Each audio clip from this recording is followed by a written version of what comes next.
helping you deal with stress, making you look and feel better. And get in a good 2 hours of hiking without bumping into shoppers. One of the lessons of safe canoeing is to learn how to steer around obstacles in the water. Whoop. If you're real lucky, to accommodate kids in wheelchairs. Oh, and of course they'll have a couple different kinds of slides too. Visiting some people in Wyoming County this week is quite an... Clyde started Reptiland in 1960. Delivering mail by air was a treacherous...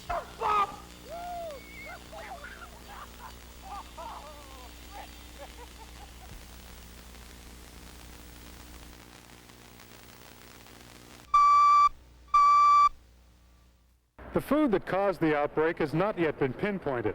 What the health department is doing is interviewing a sampling of the people who attended the banquet, and some food that was left over is being analyzed. Williamsport will be graduating about 430 seniors here on June 9th. Rachel Moore will not be one of them. The school feels its swimming requirement is a reasonable one and one that will stand. Rick Mason, Eyewitness News, Williamsport.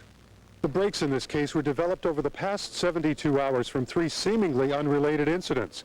One, a loitering and prowling arrest involving 2 of the murder suspects, and 2 other burglaries in Shamokin. Birnbaum's body was dumped over a snowbank here along this road a few miles from Interstate 80 14 months ago. Cruz was linked to the death through fuel records here and in Maine. He was later further implicated through hair samples and tire tracks.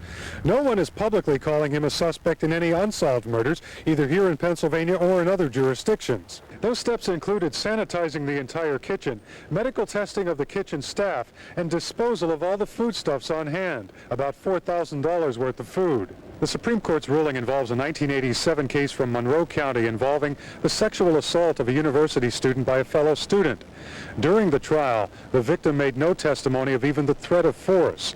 The High Court ruled that although she continuously said no during the encounter, that was not enough for a rape conviction. The Flynn Tract is the last major acquisition for now, but the Conservancy's work is far from over. They currently have over 3,000 acres of easements in the pipeline. They're working primarily with private landowners to help them preserve their properties. The company already had approval from the DER to put its burner on this site. They were working on further permits. Drew Lewis says they could have put the project on hold indefinitely, hoping the market improves, but they see no purpose in prolonging the community's anxieties. The fight lasted 4 years. Rick Mason, Eyewitness News in Union County. The storm rumbled through the east end of the county, surprising many who experienced it that there wasn't more than just a sprinkle of rain associated with it. But the strong winds turned many a stately old tree into nothing more than firewood.